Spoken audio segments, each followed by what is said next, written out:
तो चलिए आज एक क्वेश्चन देखते हैं कि program to access member of structure using pointers. तो हमें पॉइंटर की मदद से स्ट्रक्चर के मेंबर को एक्सेस करना है। तो सबसे पहले हम एक स्ट्रक्चर क्रिएट कर लेते हैं जो कि स्ट्रक्ट स्टूडेंट।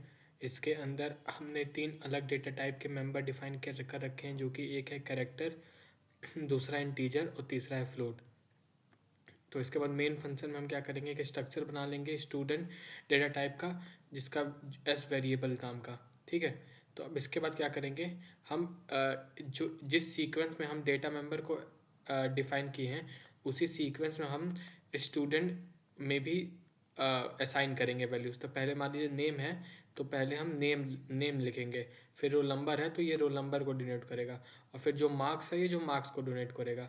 इसके बाद हम क्या करेंगे, एक पॉइंटर बनाएंगे स्ट्रक्चर टाइप का, और इस उस वेरिएबल को हम पॉइंट करा देंगे, उसके एड्रेस उस पॉइंटर में हम स्टोर कर देंगे।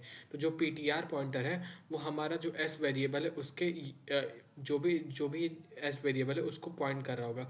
तो हमारा जो एस वेरिएबल है वो एक स्ट्रक्चर टाइप का डेटा टाइप का है, तो जो हमारा पॉइंटर भी वो भी स्ट्रक्चर डेटा टाइप का ही होना चाहिए। इसलिए हमने स्ट्रक्ट स्टूडेंट टाइप का हमने एक पॉइंटर बनाया। अब ये पॉइंटर क्या कर रहा है, जॉन 2 और 25, मतलब इसको ये पॉइंट कर रहा है। ठीक है।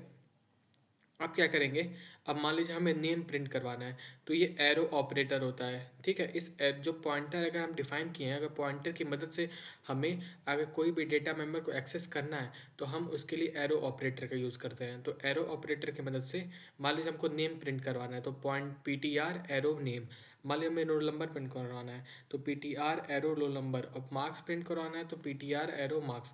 तो ऐसे करके हम तीनों चीज़ प्रिंट करा सकते हैं, और ये हमारे यहाँ पे प्रोग्राम एंड हो जाएगा। Thank you.